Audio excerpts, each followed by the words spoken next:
Hello everyone and welcome to Windfeathers Creations. Easy tutorial. Today we're going to learn how to make ranch life or Western style fabric magnets. Very easy and no sewing is required. So I hope you're all having a great morning, a great evening, or a great night, again, wherever you may be watching this from.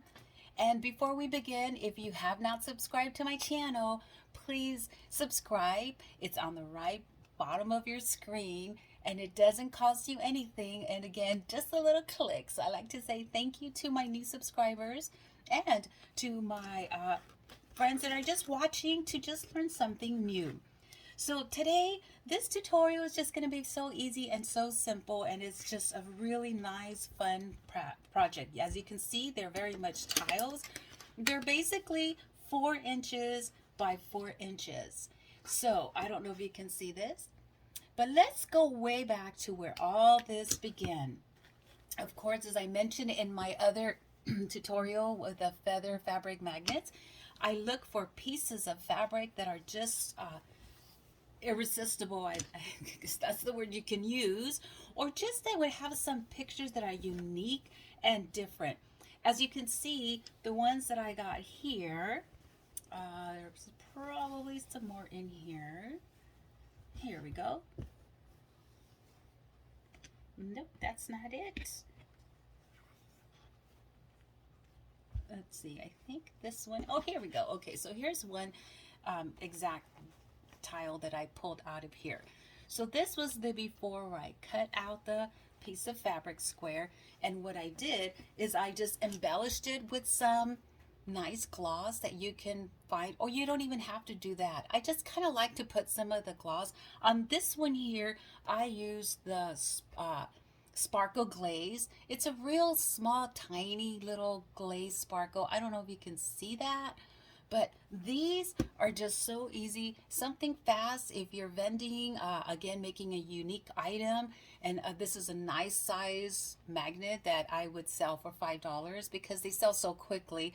Cost really, the time to make these it's just amazing how you can make something so quickly. So again, we want to make our items where they sell themselves, and a taste for everyone. Someone might not want a buffalo, but they might like cowboy boots. Maybe they had an old pair like this. Or the horse lovers, again, I kept this one very easy. So we're going to go ahead and start and with how we make our Western style book magnets. I keep saying bookmarkers. I just finished making like 10 bookmarkers, which is why that's on my mind. Okay, here we go. Okay, so for today's project, I'm making a couple at a time, but I think I would like that stallion. So all I do is cut out the little square. Now I purchased this fabric through Amazon. It's one of the places that I can find very unique fabric that's not duplicated by other vendors. And it doesn't, the cut does not have to be exactly identical because you're going to basically cut more of the fabric off. You can make them larger, you can make them any size you want. But for this one here, we're going to focus on the stallion. So again, as I mentioned last time, I buy these through Amazon. The ones that are really thick, those are, I remember I forgot to mention, they were on clearance. And when they're on clearance, usually it's a reason why there's something on clearance. And I purchased about 8 of them they're like lined magnet paper that you can just peel, because it should just be this easy to peel. The ones where you have to tug and pull, that's probably because they didn't sell very well and the company needs to get rid of them. So what I usually do, I try to keep it at 4 by 4. I don't make it any bigger. So when it's about that amount, what I do is I just kind of mark it, and then I would just cut off the extra it's actually 2 inches, because this is 6 by 4. So we are going to want to make a 4 by 4. So then what I would do is I would just cut it right here. So here I cut out my square, and that's when these things like right here, these measured panels come in really handy that you can purchase as Joann's. They're a little up there in price, but they're so worth it. Okay, so what I like to do is I like to put it backwards, of course, because that's where you could see right in the middle where you're going to put the sticky side of your magnet.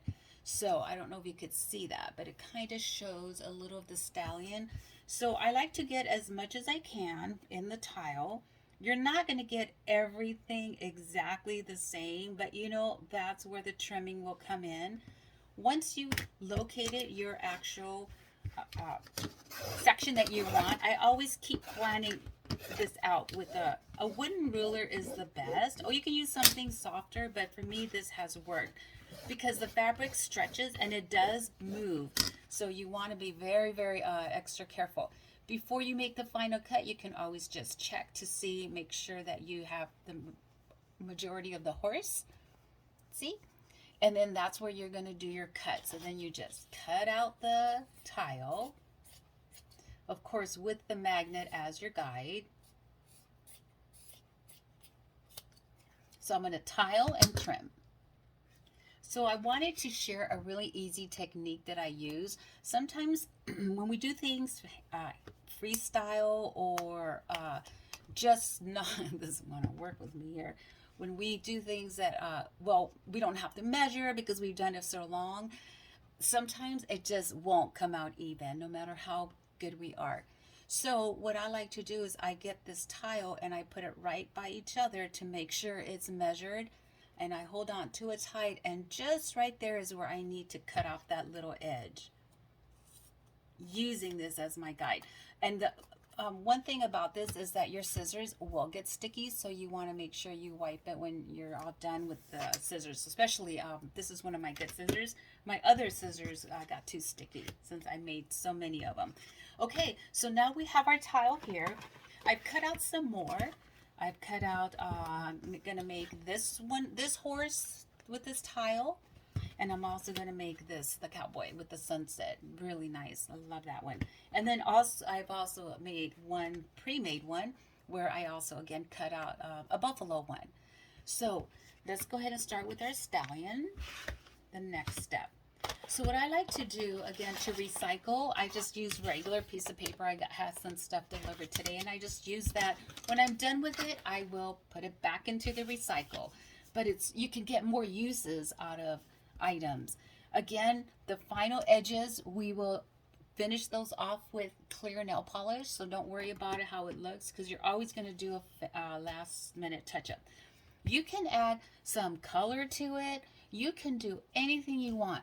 For these, I'm just keeping them very simple today. Very simple, because my other feathers are so fancy and glossy that I like to sometimes just keep things really simple. So here, as you can see, I put a little bit of the green gloss on the bottom. That's the Glitterific gloss. I don't know if you can see that. And then the little sides of the buffalo, kind of like showing him the power of the buffalo, right? Because it's such a majestic animal. Here on these boots, this one has the blue Glitterific. I don't know if you can see that. And then, of course, the first one that we introduced was the one with the glaze,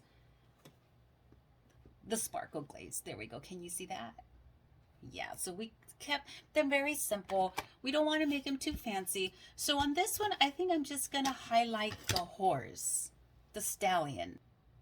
So I just put some sparkle glaze. I'm not going to make this one too flashy. And I just pour some in my little painting dish. So again, you can use your old paintbrushes, and then just dab a little, because that sparkle glaze, when it dries, it's going to also put a final, like a glue to the magnet and your fabric. So I'm just going to go really lightly. It doesn't matter if you put too much. The more you put, the more sparkle it's going to get. And again, I found a lot of my old paintbrushes that I need to throw out, but it's okay. This will be their final use, which is why they're all crooked. But you know what? It's all about recycling whatever you have. Okay, so I'll finish this off. I also wanted to share that if you happen to go over your little lines, right? Like when we first started coloring when we were kids, that's okay. Because say you go that way a little, all you have to do is push it back with your nail.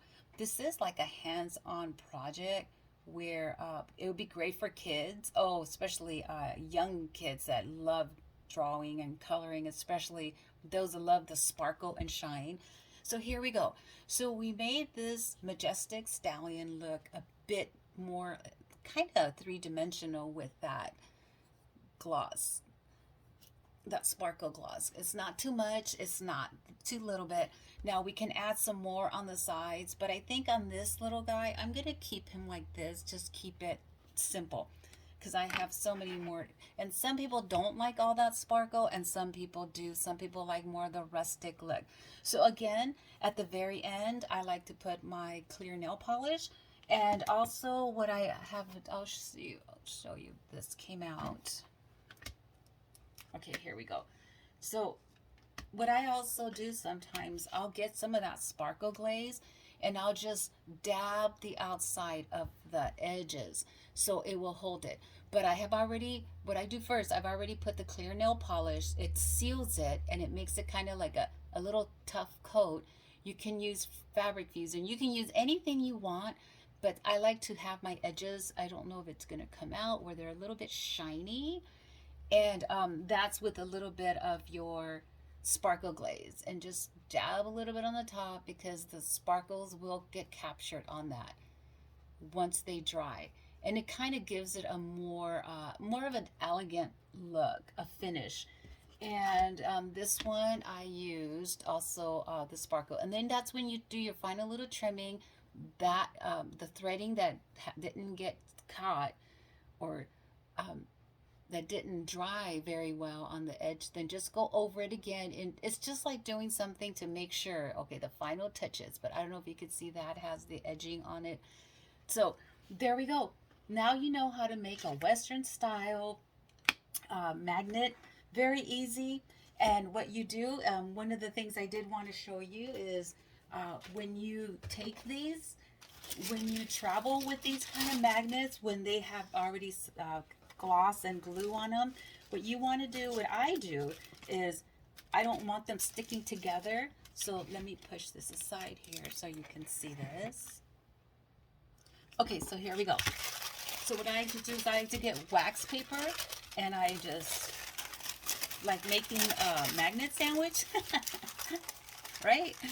So I just fold it over, put the next one, fold it over, put the next one, fold it over. This way the gloss won't get stuck to each other, the magnets won't get stuck to each other, and then all you have to do when you get to your destination, your vending spot, then that's when you want to put them on like a nice little board. I don't know if you can see that this one is an actual, oh, it looks like the light's coming out. It's an actual magnet board, and you can just put your magnets there, and then they actually will just catch someone's eye. Maybe there's someone that has rodeo history that, hey, I love that magnet, I want it, I just gotta have it. Or someone that their grandparents or grandmother had boots like this in a ranch.